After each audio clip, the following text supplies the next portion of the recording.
he's talking about there's more footage. There's 140 hours that he has, and each episode was only maybe an hour, I think. There's 4 episodes, so there's at least 130 something more hours that he hasn't edited or produced.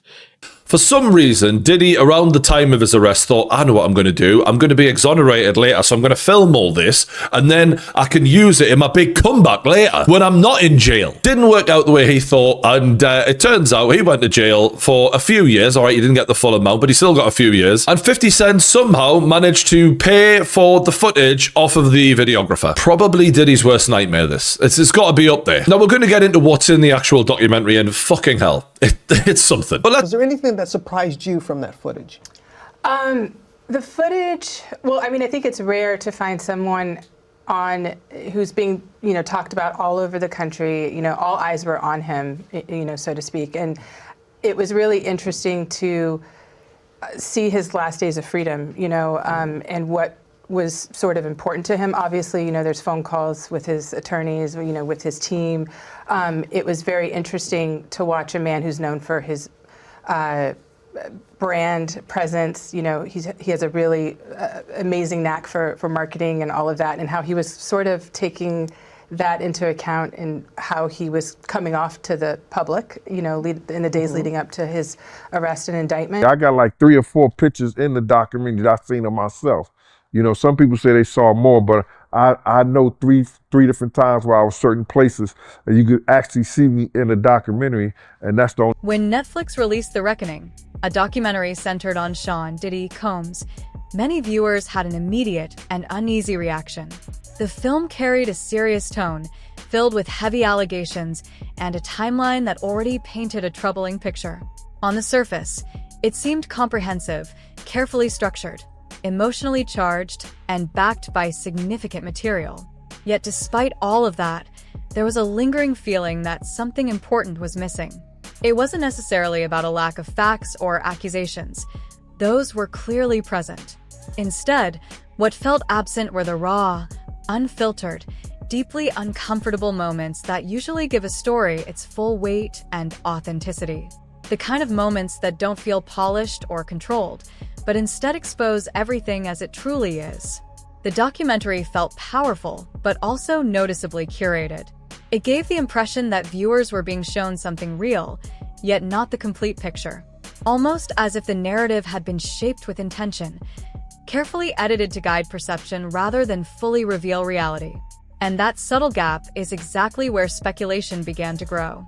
Because once reports started circulating that the production team may have had access to far more footage than what actually made it into the final cut, the entire conversation shifted. Suddenly, the focus wasn't just on what the documentary included, it became centered on what it deliberately or strategically left out. That possibility carries serious implications. According to individuals familiar with the situation, the missing material wasn't just irrelevant clips or unused background footage. Some of it was reportedly captured during a critical period, right before Diddy's 2024 arrest, when pressure around him was reaching its peak and his public image was beginning to unravel in real time. If that's true, then the unseen footage isn't just supplementary.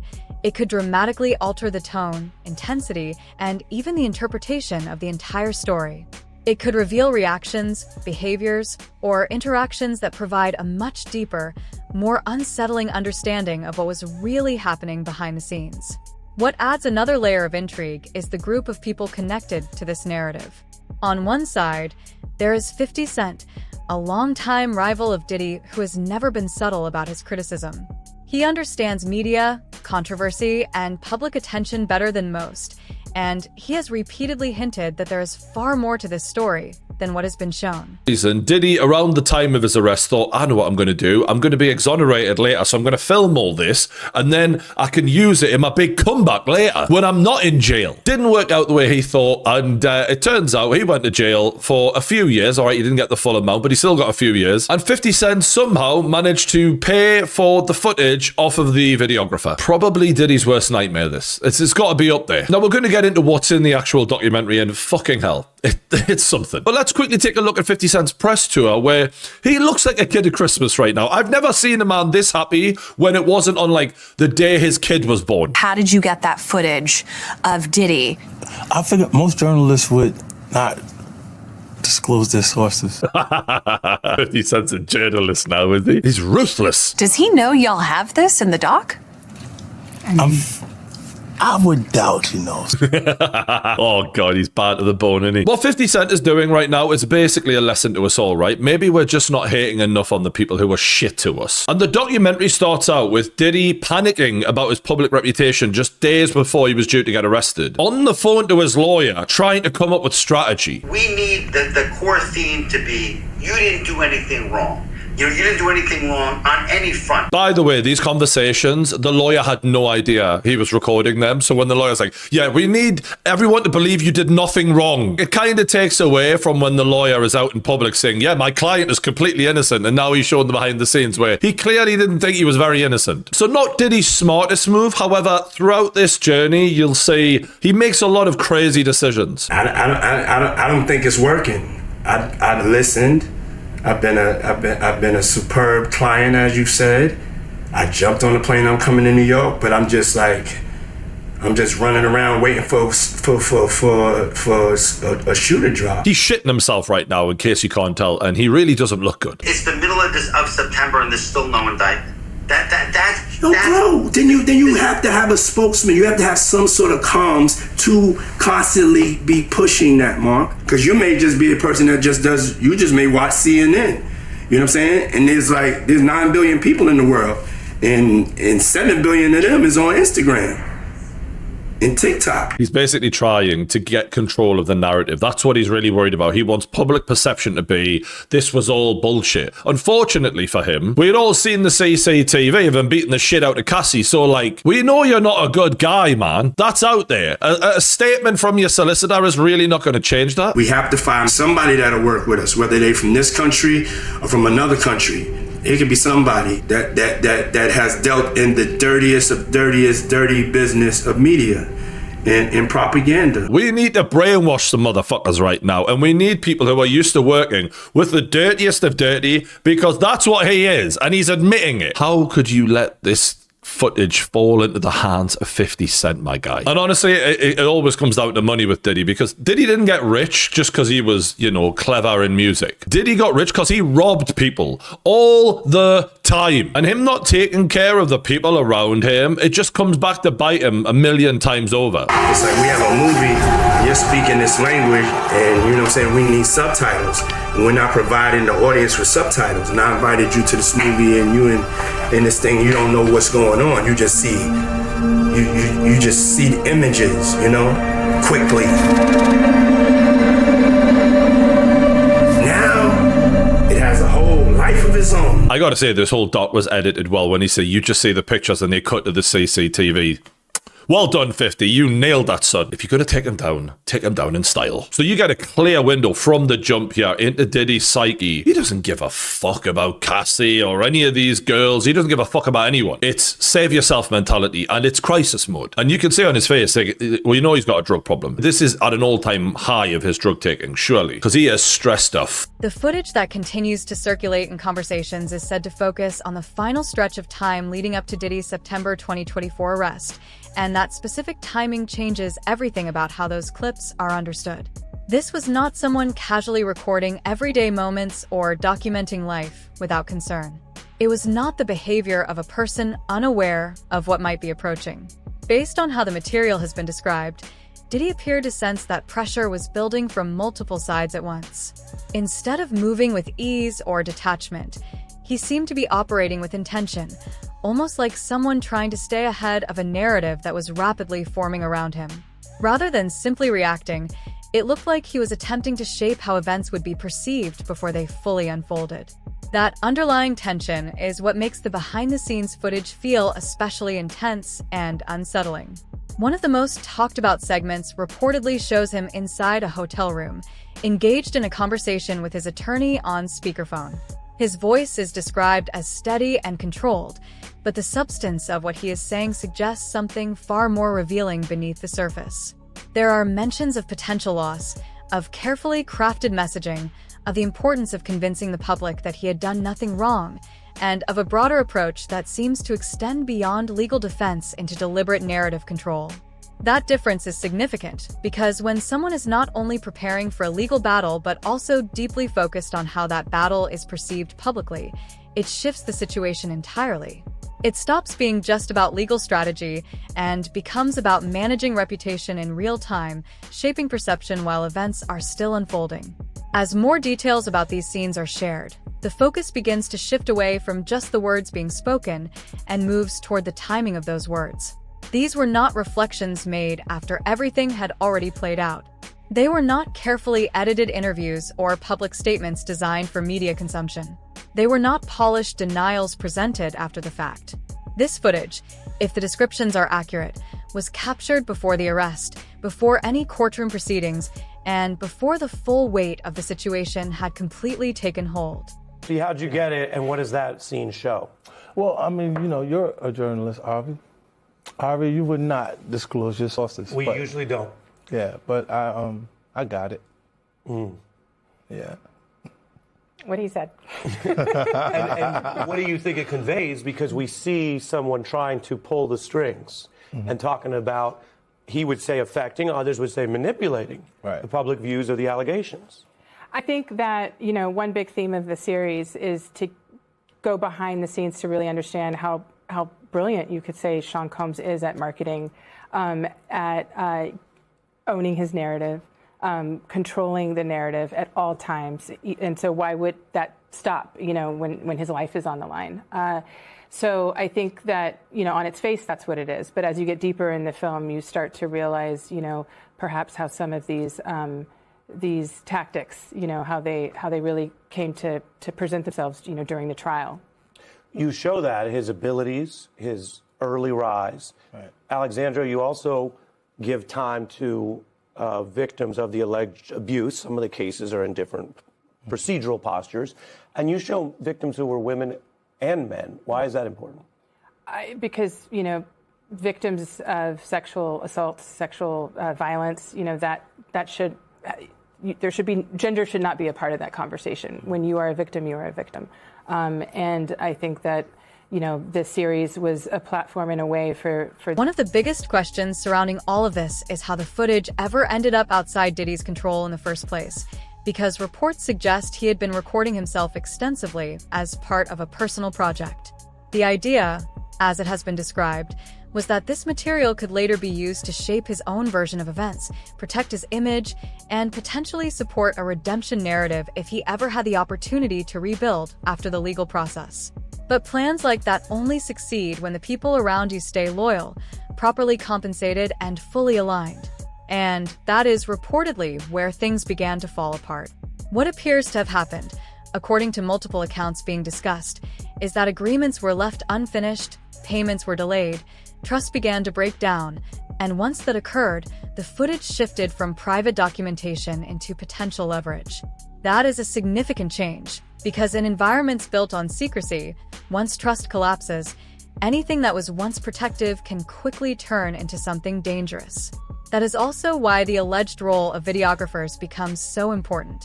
If those holding the material no longer felt secure, properly paid, or protected, then footage originally intended to benefit Diddy could just as easily end up benefiting someone else. And that is exactly where 50 Cent's production influence is believed to have come into the situation. 50 has not fully detailed the entire chain of events, but he has also not denied the idea that he may have access to more material than what the public has seen. Instead, he has taken his usual approach, hinting, joking, implying, and letting speculation grow. That strategy matters because it turns the idea of unseen footage into a kind of ongoing psychological pressure on its own. Without releasing anything further, he keeps attention focused on the possibility that additional material exists, more context, more private moments, more pieces of a story that have not yet surfaced. And once that happens, control begins to shift. That may be the most critical element in the entire situation, because someone who once controlled environments, relationships, perception, and access at the highest level may now find that another party holds footage that captures his most vulnerable moments. That is why the unreleased material carries so much weight, not just because of what it might reveal, but because it represents a complete erosion of control. And that's what it was about. So that's why you don't see a cameo other than the pictures they used of me on the film in the documentary. I got like 3 or 4 pictures in the documentary that I've seen of myself. You know, some people say they saw more, but I know three different times where I was certain places and you could actually see me in the documentary, and that's the only thing you're going to get. But the stories that they told in the documentary, bruh, come on. They could have went a whole lot deeper. They could have did a whole lot more. So I ain't in the documentary because that lady that was the director, I think, what's her name? Alex, you know, Alex Staple. You know her name, Mighty? Yo, Mighty, just give me 1 second.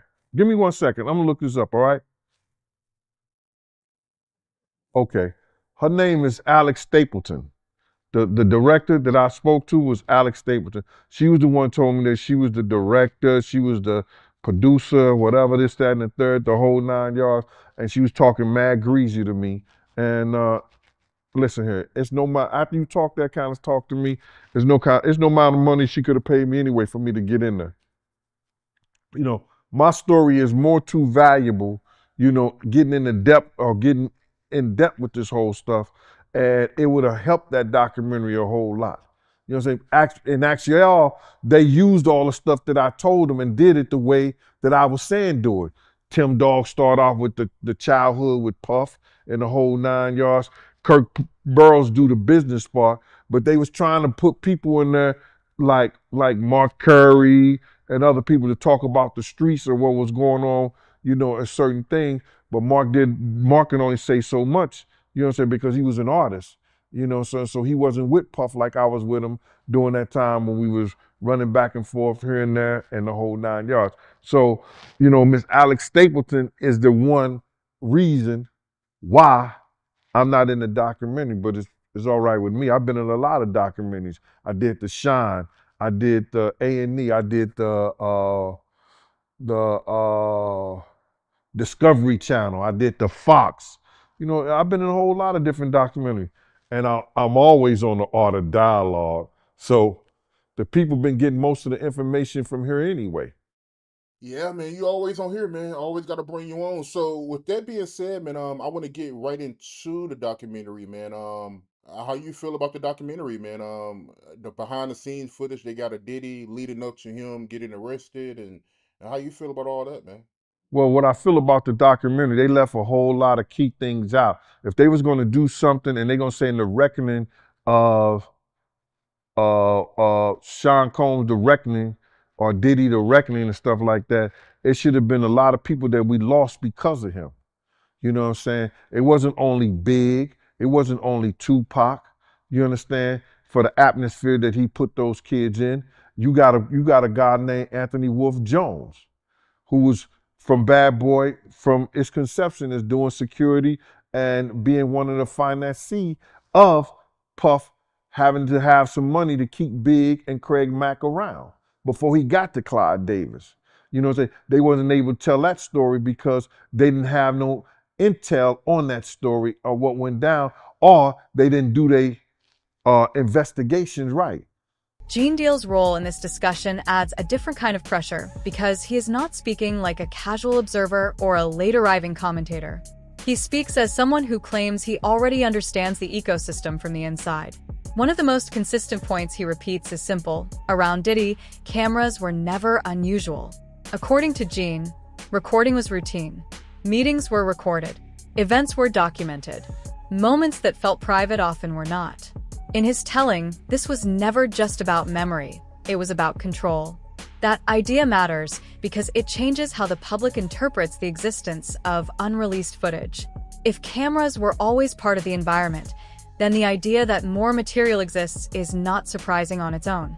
What becomes more striking is the possibility that such footage may no longer be in the hands of the person who expected it to protect him.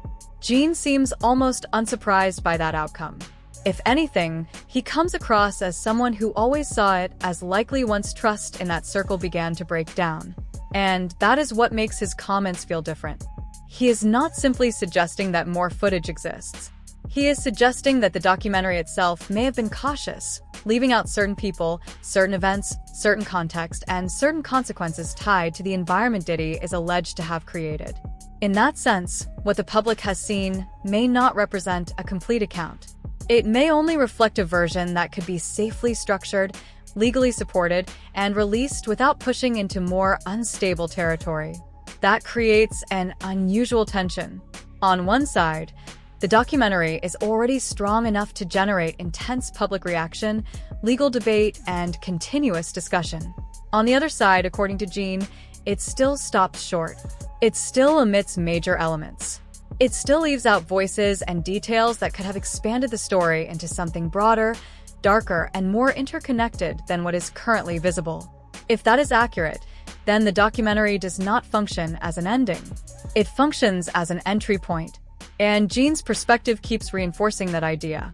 What the public is seeing is not the full structure of the story, only the portion that was selected, assembled, and released. That is exactly why the idea of unreleased footage continues to linger like a shadow over everything. I didn't want to say that 50 Cent did the whole documentary. He was responsible for doing the whole documentary, what goes in there and what goes out of there. No, I don't believe that. And I don't believe that he's responsible for everything that goes in there. I don't believe he's responsible for everything that goes out of there. Guys want to say that he's snitching, you know what I'm saying, because he's telling his truth about what went down and what he saw or what he heard or whatever like that. I don't know how to love my enemy. And if I gotta put out the truth about something that he was doing and is wrong, and that was wrong, I don't have no problem with that, 50. Not a problem at all. Keep doing it. Maybe enough men come out and speak out on some bull stuff. You know what I mean? Yeah, and they're saying that Diddy's family is preparing $1 billion lawsuit over this documentary. I think they dropped it already. I don't think they ain't gonna have a chance, because before you put something out like that, they're gonna